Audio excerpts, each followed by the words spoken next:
Hello guys, this is Elliott Reid, founder and osteopath at the Revitalize Clinic, where we have helped over 6,500 people in Gravesend and surrounding areas become pain-free, mentally well, physically fit, and of course physically well. Now we're teaming up with M&M Estate Agents so we can inject some health into your home. I understand that this year has been very, very difficult for all of us. Our social circles have been disrupted, our work, our routines have been disrupted, all these things which naturally injected health into our lives have been disrupted. So I'm going to do my best to give you these 6 tips to inject health back into your home. First tip is to reverse your strain. Now a lot of us will be sitting at home in this position, we'll be laying when we sleep, sitting in that position to eat, sitting in that position to work, to then sit back into that position to eat dinner and watch TV, and then lay down again to sleep in the evenings. Now the issue with this is that our bodies aren't going through very varied ranges of motion. So what I'm going to do is I'm going to insert a video so I can show you guys exactly how to keep well physically fit and to reduce the strains of your daily routine at home. So as I said, on a day-to-day basis, many of us, when we're sitting at work, obviously be in the chair, we enter a flex position, same position that we are in when we eat, and for a lot of people, same position that we're in when we sleep as well. So we want to make sure that we reverse this position regularly throughout the day. And one thing that we can do to do this is to enter what's called a position of ease. Now a position of ease could be as simple as laying flat, which is when you're just simply extending the spine, but if I wanted to, what I can do is add a little bit more leverage. So here I've got a foam roller. If I place this under the apex of the curve in my back, so in this position here, I can then lengthen my legs down, take my hands up, go back, and then just relax. And I might enter that position for say 90 seconds. If I want to make it a bit easier, I can place my hands under my head. But this is something that you can do for, every hour, every 2 hours. You can just enter this position for 90 seconds just to start to stretch everything back out again. So you want to do this once again every couple of hours, especially if you're desk bound, just to reduce the amount of tension in certain areas of your body. And if you stand at work, then you can do the opposite by laying with your legs flat or sitting with your legs flat and then just flexing into this position. You can do the same thing with your legs crossed and then just flexing down into this position to start to ease off that tension that you might have generated during the day. The second tip is to take a 30-minute walk during your lunch break. This is something that I've started to do and I've noticed fantastic benefits as a result. Now the issue is that going into just these positions of ease every couple of hours, we're not really pumping anything, we're not really getting anything working.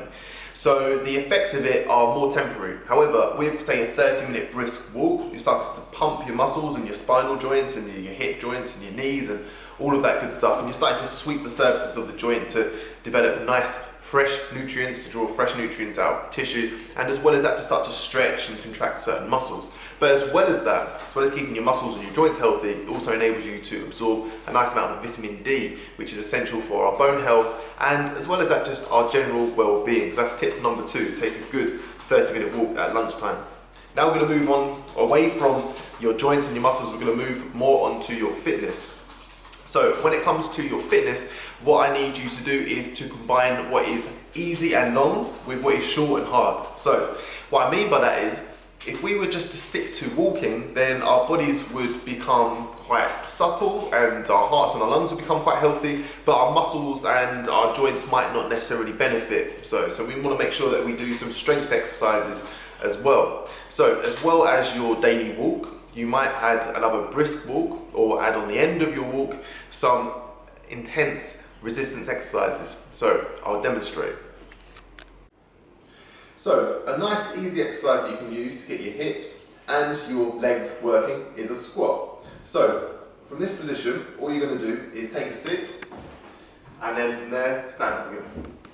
And you'll just repeat that, say 10 times. Now if that's quite easy, then what you can do is take a step away, point your feet out at a 10 to 2 angle, and then from this position you're going to stick your bum back, push your knees out, go down as far as comfortable and then back up. Obviously ideally, if you can go all the way down, then that's even better. And then you'll come up, and if you can do that, you can add some weight. You might want to do that for 3 sets of 10. That exercises our legs, but if you want to exercise your upper body as well, push-ups are the best way. So from this position, we're going to get you to lay flat, and this is the easy way to do it. From here, you're going to have your hands in, shoulder blades squeezed together, elbows together. I want you to push yourself up into an all fours position. If that's too hard, you can just put some pillows under your stomach to break your fall, so you're only going so far. Now, if you want more of a challenge, then all you do is you stick your feet out, you're going to straighten your knees as hard as you can, allow your chest to come up first if you need to, and then push yourself up. If you want more of a challenge, then you plank and you keep the whole structure of your spine and your hips level the whole time that you're doing it. 3 sets of 10 each, that's all you really need to do, and then from there you gradually increase the repetitions. The last tip that I have for you when it comes to improving your fitness, this is tip number 4, is to make sure that you book an appointment with yourself. Don't leave it to your own impulsiveness to go out for a walk or to exercise.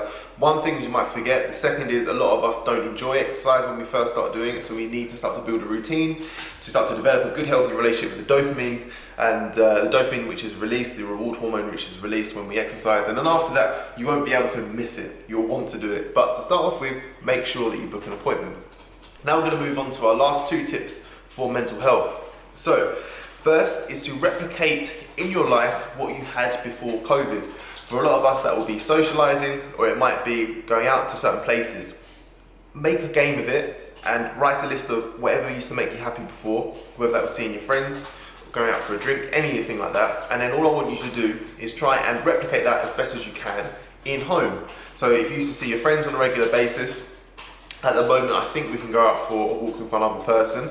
So that would be a good thing for you to do. The second would be just to jump on a Zoom call with them, but obviously make an appointment of it. Might be that you used to like to go to a certain restaurant, so why don't you try, you could potentially contact that restaurant and see if they're available for cooking classes online, or if you wanted to, just experiment online, go to a few different websites, get a few different recipes of your favourite recipes, and then try and replicate it at home and make an evening of going to the same restaurant that you would have gone to, but you're going to be the chef this time, cooking it at home.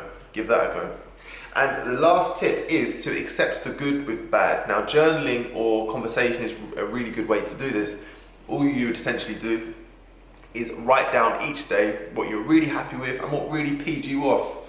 You can also do the same thing via conversation. Now, what this does is it allows us to put out in front of us or into our external environment exactly what has either made us happy or sad that day, and then from there we can start to notice patterns in what makes us happy, and also start to guide ourselves through how we can start to eliminate or at least manage the nasty parts of our day or of our lives. It could be that you're particularly lonely, could be that you're not able to do the things that you used to be able to do, but if you start to talk about them, your mind will naturally start to brainstorm certain ways which you can start to make amends and start to do good by yourself and lift you out of any darkness which you might be experiencing. So if you have any questions, or you need to go to, or if you want any further advice, just go to www.revitalizeclinic.co.uk, and we'll be happy to help you any way we can to improve your mental, physical well-being, as well as help you with any kind of pain that you might experience. We've seen over 6,500 individuals, and we're rated 5 stars on Facebook and Google after hundreds of reviews. So give that a go, and if you've got any questions, please contact us. Thank you.